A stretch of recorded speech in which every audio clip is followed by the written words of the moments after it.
Hizi ndizo sababu kuu zinazosababisha uke wa mwanamke kuwa wa baridi. Mwanamke unashiriki tendo la ndoa na mume wako, lakini uke wako unakuwa ni wa baridi. Kwa nini iwe hivyo na kwa nini uwe wewe? Sasa hizi ndizo sababu zinazosababisha uke wako wewe kuwa baridi.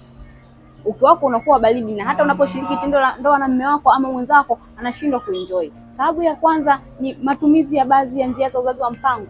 Hizi ni kama vidonge, vitanzi na njiti. Baadhi ya wanawake wametumia njia za uzazi wa mpango kama njiti na sindano ili kuweza kukinga tu wao wasipate mimba. Ile hali wanashindwa kutambua kwamba hii nayo pia inaleta madhara ya uke wao kuwa baridi. Lakini sababu ya pili ni kinga ya mwili kupungua. Kinga ya mwili wako inapopungua au inaposhuka, uke wako automatically lazima utakuwa baridi. Lakini sababu ya tatu ni homoni kuvurugika. Homoni kuvurugika, hii ndiyo pale unakuta hata mfumo wako wa hedhi unashindwa kueleweka. Mwezi huu unapata hedhi, mwezi unaofuata haupati hedhi. Hivyo homoni zako kuvurugika, nayo pia hii inasababisha wewe uke wako kuwa baridi. Lakini sababu ya nne na ya mwisho ni maambukizi ya baadhi ya magonjwa ya zinaa kama vile PID, fangasi sugu na magonjwa mengine. Kama wewe ni mwanamke ambao ulikuwa hujui ni sababu gani ambazo zinasababisha uke wako unakuwa baridi, basi hizo ndizo sababu ambazo zinapelekea uke wako kuwa baridi. Lakini kama wewe ni mwanamke ambaye unapitia changamoto hizo na leo hii unasikia video hii, usisite na usiogope. Chukua namba hapo juu bio, nitafute, nipigie au nitumie ujumbe, niambie, nielekeze, nitakuelekeza